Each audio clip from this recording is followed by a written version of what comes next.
Hi everybody, it's Marc from the Wolf Academy here today. I am joined with Iain Cahill of Gewards. How are you today, Iain? I'm great, thanks, Mark. And yourself? I'm very good, very good. And Iain and I met through the British and Irish Trade Alliance, which we are members of, and we do networking quite a bit. I haven't been to one of the in-person meets yet. I think that's coming up soon. But yeah, it was really. I thought it was a good event, and I thought there was some really good, like-minded people. What did you think, Iain? Yeah, it was. And ironically, I'm a great believer in less is more. And so the fact that some of the members lamented about it not having the usual 30 or 40 members, in fact, there were only about a dozen people there. But to my mind, smaller is better because you get to spend more time to have more in-depth conversations. And indeed, in the Gewards Business Club, which is a part of what we do with our own business, we've actually moved that into masterminding as opposed to networking because the world's full of great people with great businesses, and if they get an opportunity to properly display their expertise, they win business better. And I do think it's about earning and winning business as opposed to expecting it from networking. Yeah, I totally agree with that. And at Wolf, we try and keep our client numbers to a reasonable number because we want to give them the best customer service. But do you want to tell everybody about what it is that you guys do? Yeah, brilliant. Yeah, so look, I'm over 30 years working in business development, and ironically, a lot of that's been in financial services. So I've worked for large corporates like GE Capital, I've worked for GMAC Bank, and over the last 17 years now, I've been involved in financial mentoring with business owners. And one of the key things we keep finding is they struggle to be able to grow their businesses. The holy grail, how do we actually win new business? And when I was head of business development for a private client IFA business in Ireland for about 5 years, and the guys that I was coaching and working with would say, I'm great when I get in front of a customer. I just don't know how to close that gap. So in 2019, we started looking at the whole loyalty reward scheme basis. We're very familiar with it from what they call the business to consumer. So the loyalty cards, the Tesco's club card, the Boots Advantage card, the air miles we get when we travel. But actually, we don't consider loyalty schemes in a business to business environment. And so we've set about in Gewards to build out a growth platform where we help our clients identify who their most valuable customers are, what we call the MVC process. And then we get to understand the soft side. How big are they? How much business do we want for them? And also, how do we help keep them loyal and retain and have them refer to us? I mean, the startling statistic is, from a referral point of view, referral marketing has a 92% success rate because people trust people. So the growth platform that we have covers a lot of that stuff. We use our own analytics platform to make it easy for our clients. And then we bring tangible solutions that just work. But very importantly, it doesn't require our clients to bring in their own resources. In other words, we do it for them as a service. We set ourselves a very, very stringent goal is, can we deliver 25% plus growth in 90 days for our customers? And if you look at what we do with our loyalty reward programs, if you look at what we do with our employee learning and development programs, and if you look at what we do with our affiliate programs, then actually we see that sort of growth happen. So it's designed to be aggressive. We don't have time to wait anymore. I mean, we have all the noise about a changing economic climate. There's an urgency now needed.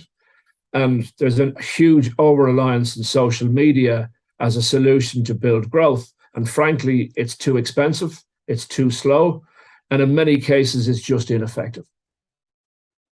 Yeah, it does seem that, for instance, my business, most of my customers have come through a referral. And it's whether it be a property training company or an existing customer, that's where most of them come through. I would say only 5 to 10% comes through social media, but that's where we probably invest our most time and effort. And cost. And cost. Yeah. And if you look at the 80-20 rule, 80% of your profit comes from 20% of your customers or revenue stream or whatever it may be. Yeah. And it really does seem to work, this rewards scheme. Yeah, you're spot on, Mark. I mean, I'm in the middle of we're working with a very diverse range of industries, and so we're doing the analytics now, literally using the 80-20 rule around our most valuable customers for a freight forwarding business based in the Midlands. And no matter which way I do it, we've gone back 3 years, and in every circumstance, if you went to the 20% mark of the top performing customers, they're delivering 85% of the profits for the business. And so once we know that, and ironically, people know it, but they can't measure it. The level of data they have available from Sage and Xero and the accounting packages is not there. It's not good enough. And then secondly, we forget then how the hell we keep these people loyal. And so, we expect it when I book a flight, I get my air miles. When the reason that Gewards came about is that I used to fly a lot with Aer Lingus, hence the British-Irish connection with the voice, the accent that I have. And I realized 3 Thursdays in a row when the 4:30 flight out of Gatwick has been delayed yet again by Aer Lingus and Ryanair is taking off on time, I go, tell me why I'm paying a premium for this airline over the cheaper airline. And I said I had these reward points. And so I looked at my reward points and I'd earned 127,000 reward points, which meant I'd paid over £40,000 worth of airline flights, which is a lot of flights when most of it's between Dublin and the UK and London. And then the realization was that when you translated that back to value, the value was quite a pittance. And so they need to work. I haven't intentionally booked a flight with Aer Lingus since because of it. But I do love the idea, the concept of it. And so we've ripped the rule book apart for rewards. We want to make sure that what works actually works. And so when we work with clients, it's very simple. The understanding about the value is understood. The management is all done by us, but we see it in the upside of the growth that happens for our clients. And so we don't have time. We're all, in the small business world, we're all over busy as it is. If I came to you guys and said, Mark, I have a great idea for growth, but I need you to onboard 2 more staff, and I want you to spend a day and a half a week at it, you'd go and say, let me get back to you. And yet, in digital marketing world, ironically, that's what happens. And so it came for us. I run a private client travel club because I can save 20% of my travel. Why wouldn't I build one? But when we employed a digital marketing person, they wanted 3-month trial. So it's a test and measure. So I'm committed to 3 months of not knowing if it works or not. We got completely unvetted leads. And then I had to put a resource around phoning all of those leads to see if they converted. And I'm going, that's a stupid business model. Pardon my French. Now, if you're selling perfume or you're selling cuddly toys or you're selling animal pictures, social media sort of works. But if you're selling something that's remotely complex and requires proper buying decisions, you're going to be smarter about how you go about business growth. Yeah, and I can understand how this works. I can understand how lucrative it can be for business, and I think a lot of my trading business customers would benefit from this. And I would say probably about 70% of what we do is on the property side. How would it work for property investors and people in the property industry? Well, sort of interesting to talk about that. And you and I obviously had a conversation on an interview I did with you where we talked about structure. And so what's sort of happening is when you're sourcing property in particular, there are people that you're working with. And so, if you can get your hands on a really good sourcing person, then you want to reward them. If you've got a really good cleaning service that is actually doing a job, then you want to be able to reward the people in there because, the big fear with property always is you're getting the phone call at midnight for the broken light. And clearly nobody in a professional property environment wants to do that. And so you're running a business when you're an investor. At least you should be. You should be treating it like a business. And with the changeover that's happened in the tax rules and we're moving into limited company structures, you are absolutely structuring a business. And so treating property as something different than any other business is probably the wrong way to do it. Our job with clients is to sit down and go, can we add value? If we can't, it's a very simple, we don't see it work. But if we do, we'll explain it and we'll explore it and we'll understand it. And then we'll make it effective and make it work for people. So one of the things that has just popped into my head, being I suppose, an entrepreneur of sorts, things pop into my head a lot, and I get Yeah, lots of ideas. So the property training companies, for instance, if they could incentivize their current members to, with these reward cards, to bring new members on, and every time they bring somebody else, they get extra points. Every time they get somebody to sign up for a mastermind, they get extra points. It precisely. could work And really well for them. yeah, and you've got this concept what they call gamification. So the world is changing. People want to feel rewarded. Yeah, Whether it's an employee. I mean, they say statistically, if you reward employees, they're 78% more likely to be more productive. So you can imagine the idea about focusing on resources. And you'll see behind my shoulder there, I talk about business intelligence. Really, we're about trying to bring business intelligence in first, and then business objectives go on the back of that. And so, we need productivity around people. You need people to buy in, and people love to be rewarded. And sometimes there are nice ways to do that and simple ways to be able to happen. But also, you want it to be front of mind. So the way we structure our programs and the way we run what we do is you're keeping you in their mind to do more than just a single transaction. yeah. I think it works. I really do think it works, and is something that I will talk to other people about, because I think it works in a number of different guises and different ways. So I think I've just got ideas popping in my head of who I Yeah, can refer absolutely. And to. look, the great thing is we do all the management of it. And so, Yeah, you're like me. I mean, I'm awake at 6 a.m. writing down ideas about how we deliver better value for our business and our customers.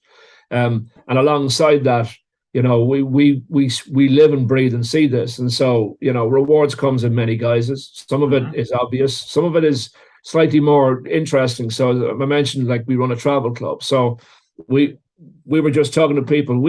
I did an exercise with our travel platform where I did a comparison with 32 hotels in, UK, Ireland, and the US. And in 29 of those 32 cases, we beat the largest online booking engine by between 9 and 22%. And in 3 cases, we were level or a pound dearer than they were.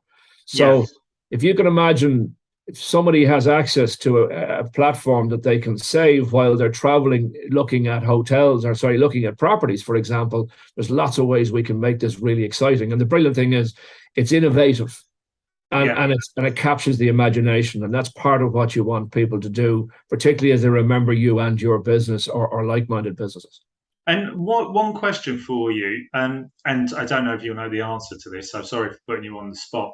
But if, for instance, accountants, solicitors, so professional people who obviously have regulations and finance industry, can they accept these types of rewards? They can say, so there's 2 things. I mean, everyone talks about the Anti-Bribery and Corruption Act of 2010, and somebody asked a very interesting question: is what's the difference? And I said, well, it's all about intention. And so, I mean, I worked for GE Capital, one of the largest companies in the world, and very early on they talked about the Anti-Bribery Corruption Act because I think there was a prince of a Arabic state who got a 747 gold tapped as a present for buying product. So that's clearly, there's an intention, there's a little bit different. But if you're rewarding somebody, it doesn't all have to have monetary value. So there are ways that you can make that very effective. But equally, there's opportunities there to be able just to, as I say, to keep you in the mind without ever transcending any of the regulations or internal requirements that they have themselves. And so we're seeing it everywhere from, gifting into a charity of their choice. So there are ways that you can make that happen that become just as effective. Yes. Okay. Well, I'm keen to hear more about this. And if people want to get in touch with you, how's the best way?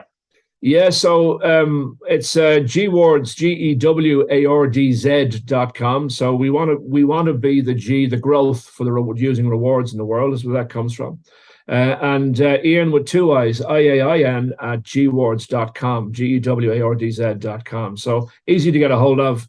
And hopefully you'll hear a lot more of us out and about. And as I say, we run part of what we do for our members is we run a business club by invitation, where that's a masterminding group. And we mastermind there where we share ideas that we can help growth happen. So lots of great things we want to provide for our clients the way you guys do in the Wharf Academy. Yes, excellent. Just one last question. Are you based in Ireland or are you based in the UK? It's sort of both. I mean, I'm very transient. The business is actually based in the north of Ireland. And then we have teams in the UK. And then I kind of literally spend my life between the UK, Ireland, and the north of Ireland. So very transient. I've never been to Ireland before. Well, you're very welcome. I've been all around the world, but never been to Ireland. Strange.